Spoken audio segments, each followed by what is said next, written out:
This is November 12, 2018. My lesson is titled, So What If You're God? Now, I'm going to start out here reading from Genesis chapter 32, just a couple verses here. And Jacob was left alone. This is Genesis 32, verse 24. And Jacob was left alone, and there wrestled a man with him until the breaking of the day. Now, this is used to teach that he was wrestling with an angel, and that angel was God. Verse 25, and when he saw that he prevailed not against him, I guess because you can't fight and beat God, he touched the hollow of his thigh, and the hollow of Jacob's thigh was out of joint, as he wrestled with him. And he said, Let me go, for the day breaketh. And he said, I will not let thee go, except thou bless me. So Jacob is pushing for a blessing. And he said unto him, What is thy name? And he said, Jacob. And he said, Thy name shall no more be called Jacob, but Israel, for as a prince hast thou power with God, and with men hast thou prevailed. So by the time the teaching is complete, the learner of Torah will understand that God was the angel, and God was blessing the man, and he had power with God because he fought strongly. And this is used to teach that that God basically comes to you as an angel or a messenger speaking for God, like any prophet or priest working for or representing the Most High is the Most High. That's what Torah teachers worldwide will tell you. And verse 29 now, Jacob asked him, Tell me, I pray thee, thy name. And he said, Wherefore is it that thou dost ask after my name? And he blessed him there. So he didn't want to answer the name. And, like I've told you already, that the Most High has no name in the scriptures. So everybody talking about Yahweh and all the other Yah variants and whatever other names they make up. If you're telling me that the angel is God, then God is basically not telling him a name, because God has no name. But when you see 7,000 times the name Yahweh being talked about, it's like I've told you a long time ago, that the Torah is written in a way where most things that you hear of a lot are pointing toward or setting up the construct of a deception. But the things that you hear very little of or are minor mentioned, that's the truth in the Torah. Because the Torah is a trick book.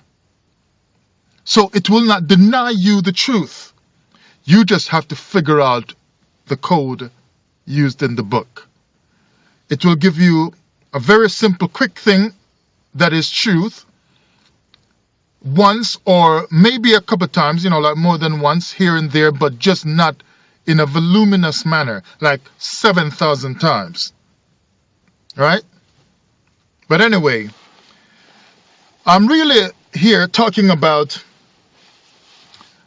how the Torah teachers, as I've mentioned, use the Torah to teach that in Hebrew belief and teachings, that a messenger of God, like a Malek as they call it for angel,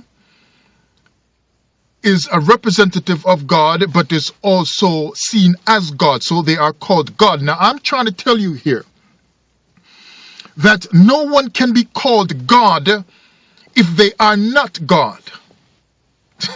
I didn't mean to start out so strong with you, but how can someone in a true Hebrew Israelite teaching and doctrine teach you to call someone God and refer to a messenger of God as God if God is not God, or rather if that messenger is not God? So remember, like in Genesis chapter 18, won't bother read that one, but we know the story of Abraham and Sarah there, and the messengers come and they say, yeah, the angel or angels, they're all God. And they kind of like to focus on one, but there was about 3 of them. And the idea is that the angel that showed up, and later on we know in, I think it was chapter 19, there was a whole Sodom thing, if I've got it correct. And the 2 angels went on and so on to deal with Lot and check out the place and so on.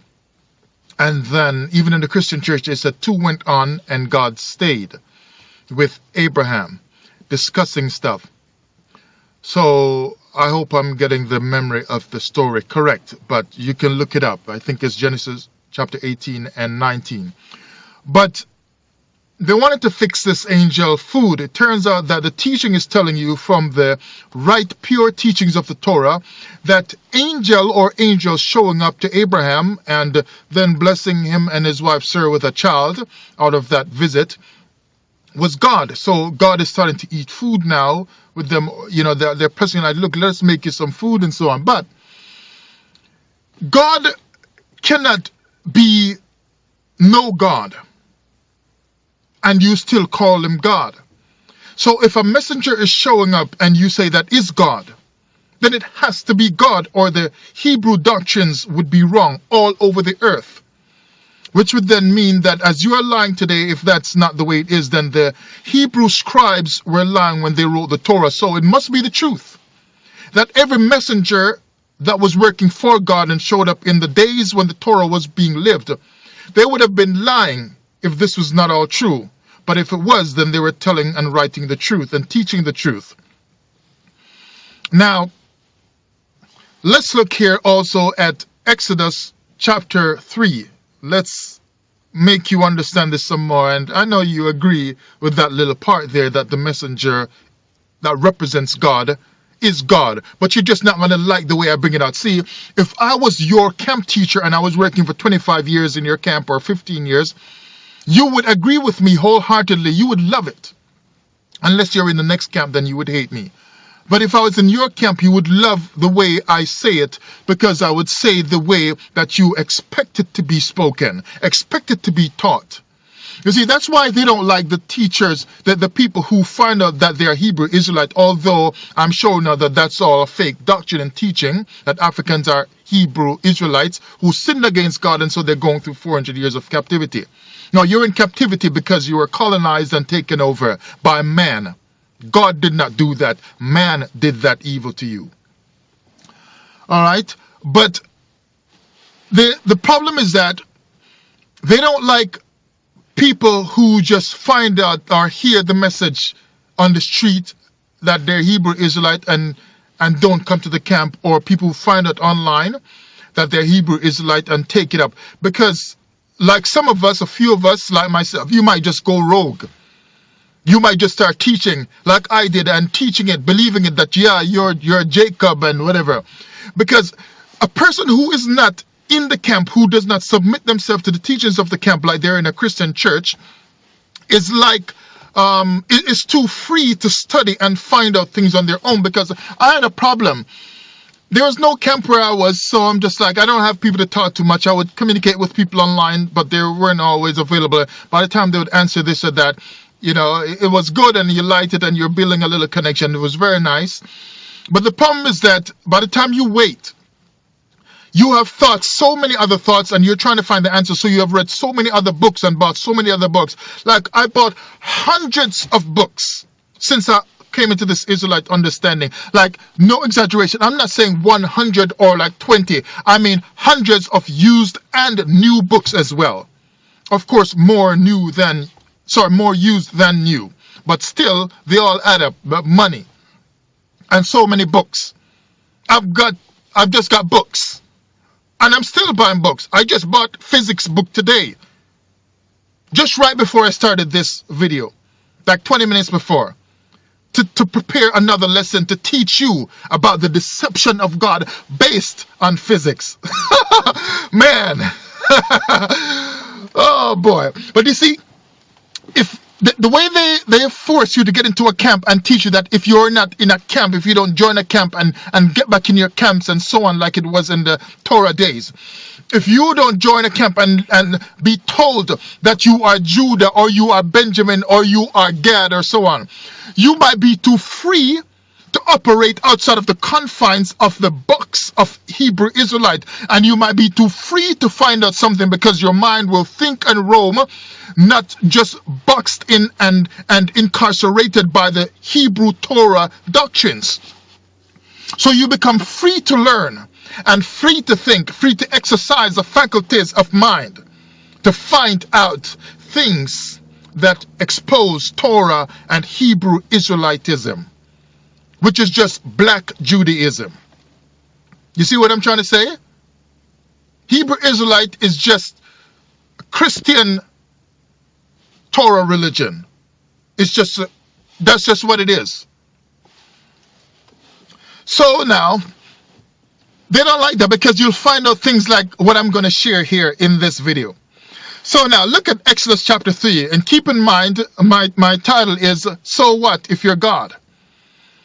Right? I'm going to show you that there's no uniqueness, nothing special about God, unless you choose him to be special. But on his own, there's nothing special about him, about this God named Yahweh, or Jehovah if you want to call him that. That's different from the other gods. Exodus chapter 3, verse 1, and I'll read a couple verses, maybe 3 to 5 verses. Now Moses kept the flock of Jethro, his father-in-law, the priest. So the priest now of Midian. And he led the flock. So see, that priest there himself is also God. Because Moses cannot teach people about God and learn from a non-God how to lead God's people by principles of a non-God. He must lead the people by principles taught by God. So the priest who helps him out through this time, the priest of Midian, is representative of God, who is in place to teach him about God, because God has to be that priest, because he represents God, that priest in Midian, because it takes God to represent God, and it takes God to instill God in Moses, who would later pass on the knowledge of God to the children of God, the children of Israel. It's gonna get better, just hang tight. I'm just coughing out the deception doctrines over the years. So the father-in-law, the priest of Midian. Remember now, I'm like a rogue Israelite. Like I've gone rogue. I'm uncontrollable now, right? Because when you break out of the maze, it's like you're free to see the world, and you pop your eyes and you're like, what?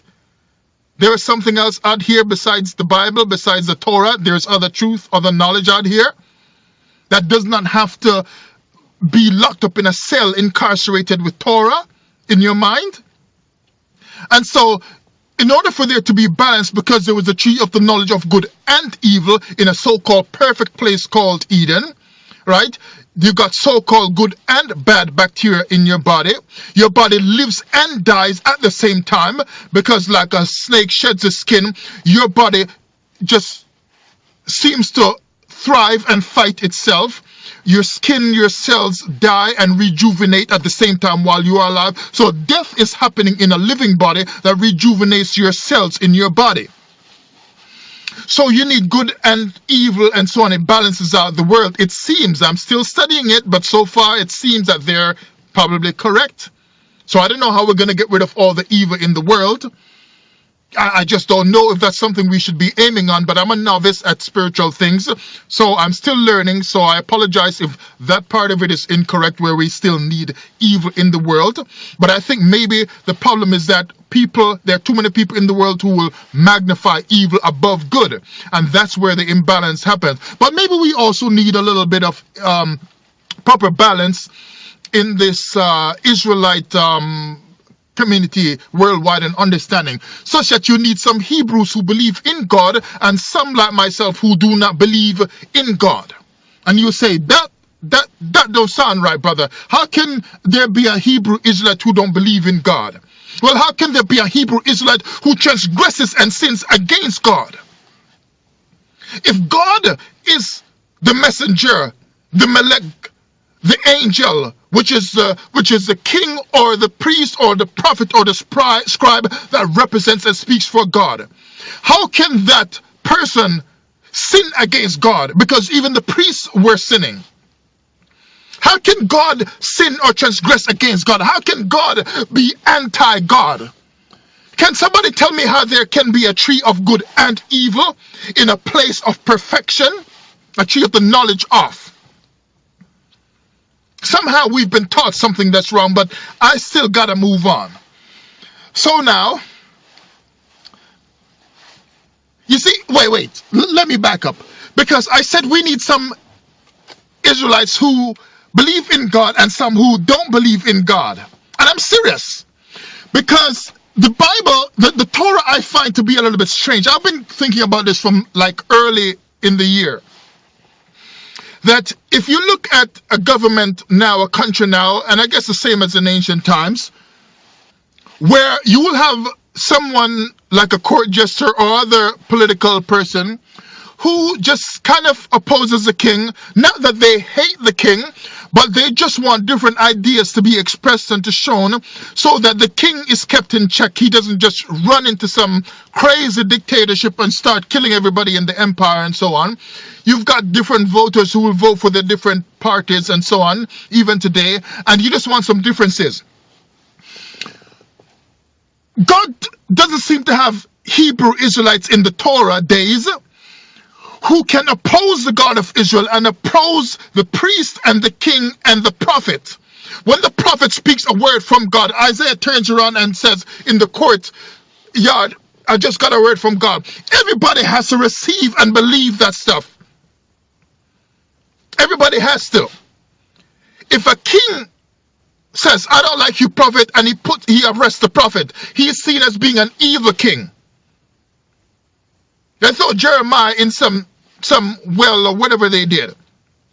He's seen as evil. Why can't he be seen as a good man, a good king? Everybody who questions the prophet who speaks for God, who himself is God because he represents God, has to be seen as evil. A wicked person in the days when the Torah was being lived. Because if God is speaking, you cannot question God. Yet we find out that with the presence of God, Israel still sinned, still fell. Because nobody could challenge this God. Just like in your Hebrew camps today, nobody can challenge the camp leaders and what's going on in the camps. They will kick you out. They will tell everybody before they kick you out, watch out for that sister, watch out for that brother. And if you continue it, then they kick you out. And then they tell you it was wrong of the Catholic system to be excommunicating people in the Dark Ages and however long they did it for.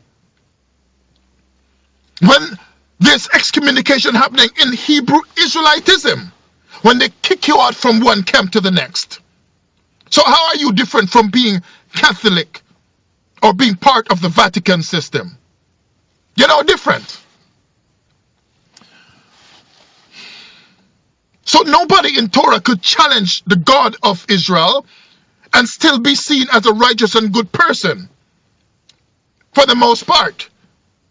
You're just an evil person who is against the 613 commandments. You can't look at one 613 commandments and say something is wrong to Moses. Well, I don't like number 34. Because if we do this and do that, and I don't like number 78, because if we do it this way and do it that way and whatever, our children are going to get this and our children are that and whatever, or we're going to be too hungry, scrawny, or disease is going to break out. Nothing. Nobody can challenge anything. Or they say, if number 157 continues like this, it seems good and effective right now. But in 200 years, we are going to start transgressing because of the limitations that number 157 brings, and we're going to end up in captivity, and we're going to be in America crying about slavery. Nobody can talk about number 157 or number 160 in the Torah to question God like that. You just have to all accept it. That's why they don't like rogue Hebrew Israelites. You must be in a camp. But let's move on. So Moses dealing now with the priest of Midian, and he led the flock to the backside of the desert and came to the mountain of God. And I got lessons coming with the mountain of God in another couple months, even to Horeb. And the angel of the Lord, which will be the same as the Lord himself, because apparently in the Torah, the angel of the Lord expresses the Lord, or is the manifestation of the Lord or of God. How do you manifest God, as I asked earlier, and not be God? It takes God to express and manifest and reveal God. There must be a godness about you.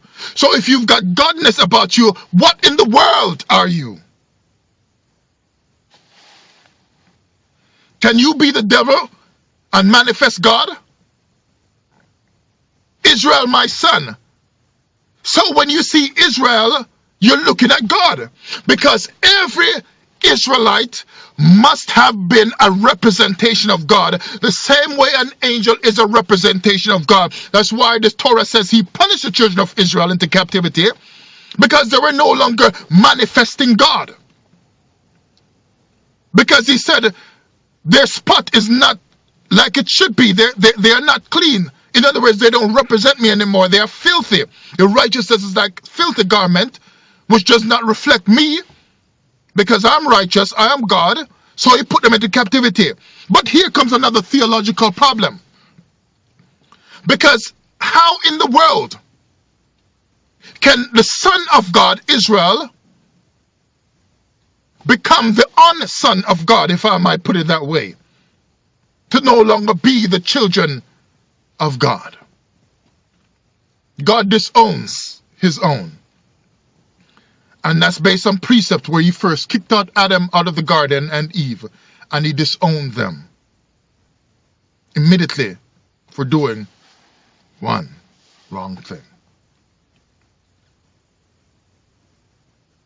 But Cain became the first killer according to the Torah, but not in real life, became the first murderer. And he bargained with God, and God says, all right, I'll lighten your stuff. But he didn't lighten Adam's stuff. And Adam was his own son. Adam didn't have a second house, but he kicked him out. Never lived any place else, but he kicked him out. Is that cruelty or what? Anyway.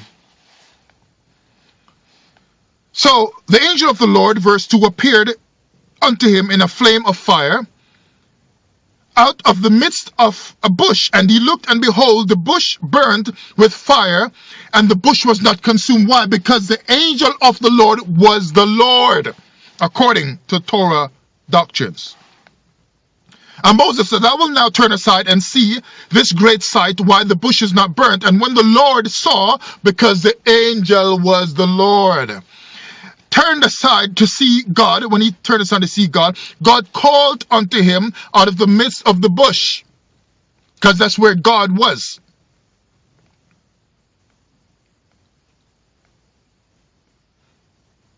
You see that? That's where God was, in the bush. And verse 2 said, the angel of the Lord appeared to him in a flame of fire out of the midst of the bush. So in the bush.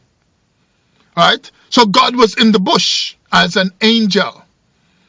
And he turned aside, and God called to him out of the midst of the bush and said, Moses, Moses. And he said, here am I. And it goes on. And that again was Exodus chapter 3. Now, the power of the guru is a term I came upon studying. I've been studying stuff about India. Nothing to do initially with the Torah. I was studying ancient Kushite history, African history, and learned that Kushites went over into that area there. Africans went over into India, blah, blah, blah, and jump-started civilization there and whatever. So I've been studying that stuff, but I ended up coming up on their spiritual teachings. And I learned that the power of the guru is a term used to talk about like when the guru is said to be the Lord or said to be God, because they got their lords and gods over there too, right? And I'm like, wait, isn't this what you learn about in Judaism and Hebrew Israelitism? In other words, in the Torah, worldwide religious community, that a prophet or a messenger that speaks for God is God. But here, in all these Vedic and Hindu teachings, the guru, like a real strong guru, is said to be God. Because they're teaching you, they're imparting stuff to you. But a real strong guru will tell you that a guru is not actually physical. So if he's not physical, you would have to think of him as being spiritual, of the spirit. That's why a real well-learned and well-experienced guru will tell you, don't even call me a guru.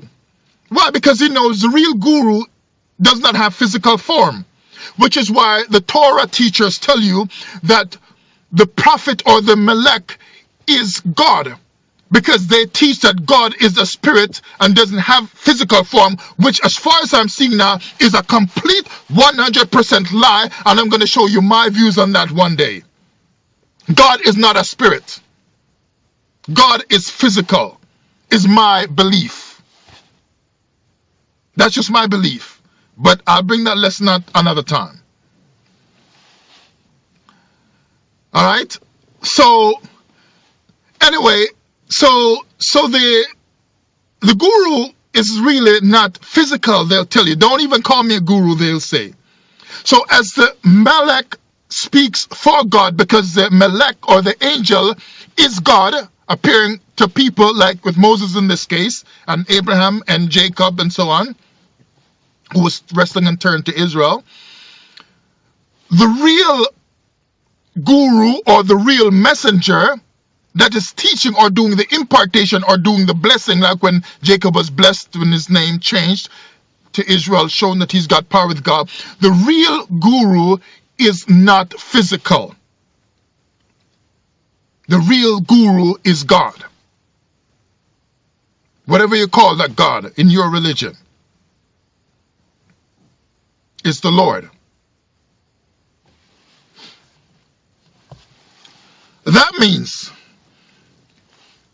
in these Indian type Hindu Vedic belief systems, and no doubt in the other belief systems across earth, they think of the same thing. Because you see, in ancient times, there was just all the same kind of belief that spread around.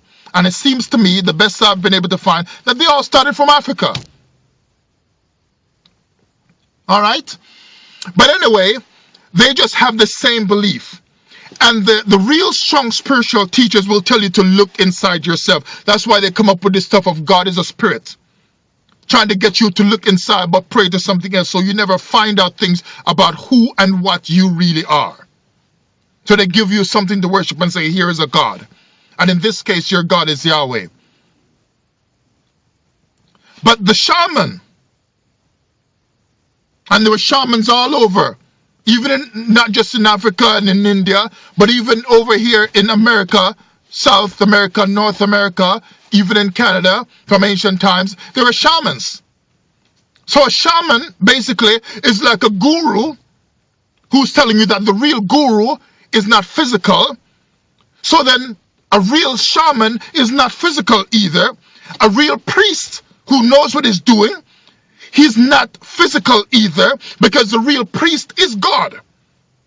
The real priest is not physical. The real shaman is not physical. The real guru is not physical. Don't have physical form. The real prophet is not of physical form. Which is silly. Right? That's why they say even with the Nabi prophet, the prophet boils up to a level. What's he doing? He's becoming God. Because he has to boil up to a level above man to become God or to express himself as God. How do you become God if you're not God? That's the next problem, which I can't even deal with that. You see that? Because the Bible, the Torah, is all a big trick. It's just ancient beliefs smorgasborded into one big book. So all these gods, they're doing all this stuff. They're all the same. What makes Yahweh, the God of the Hebrew Israelite, any different? That's why I titled this, Your God, So What? Right? So what if you're God? Because you aren't different from the Hindu Vedic type gods. You aren't different with your prophets from the guru who will tell you that the real guru has no physical forms even though you're looking at him. He's no different from the angel that wrestled, who is God, that wrestled with the man Jacob. So Jacob was wrestling with God who was in physical form, but that God that he handled and touched, who had physical form to punch him and damage his thigh, that God that showed it to him. How is he different from the other gods of the other religions who are known to take physical forms and deal with their people? The fire god descends upon the mountain in India. And the same fire god, but now called Yahweh, descends upon a mountain known as Sinai. And you tell me this God is different from Hindu gods. You got the Agni fire god who licks up sacrifices. He's got 7 tongues. And he licks up sacrificial butter with his 7 tongues. Just like Yahweh on Mount Carmel with Elijah and with the other prophets and priests in the Torah, licks up the sacrifice, the water and the wood that's burned up. He licks it all up. And the animal, the bull, the oxen, the sheep, the everything, licks it up. The sacrificial offering, the sacrificial fuel, he licks it up. And smoke and fire is seen. Just like Agni, the god of fire, licks with his 7 tongues the sacrificial butter. They're the same. So when you look at Yahweh, the God of the Hebrew Israelite, you're God, so what? You're not unique. You're not different. You're the same as the other gods of the earth. Different Indian tribes had their different gods. Everybody has their gods. Rome had their gods. Just name it. The different African empires, they all had their gods. The God of the Torah is not different. He's got the same stories and the same practices, the same rituals and the same sacrifices like the other gods of the earth. He's not set apart. He's not Kodesh. He's not set apart. He's not different. He's not unique. You are God. So what?